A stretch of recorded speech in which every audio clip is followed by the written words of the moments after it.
देखो 77तम विश्व प्रसिद्ध धनुयात्रा आज बरगढ़ सहर में उद्घाटित हो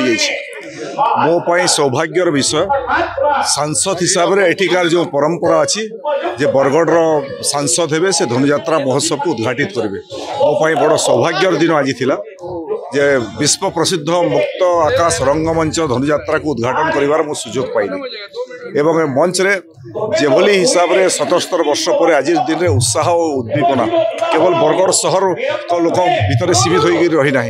सारा पश्चिम ओडिशार लोकों भितर गोटे बहुत बड़ उत्साह उद्दीपना आरंभ होती धनुयात्रा देखापी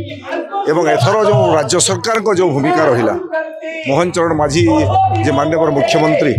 जे 10 लाख टंका राज्य सरकार अनुदान दौता बढ़े सीधा सलख 1 कोटी टंका अनुदान घोषणा कले एवं पीडब्ल्यूडी विभिन्न डिपार्टमेंट 1 कोटी टंका पाखापाखि 2 कोटी टंका खर्च होची धनुयात्रा एवं यहाँ भव्य करने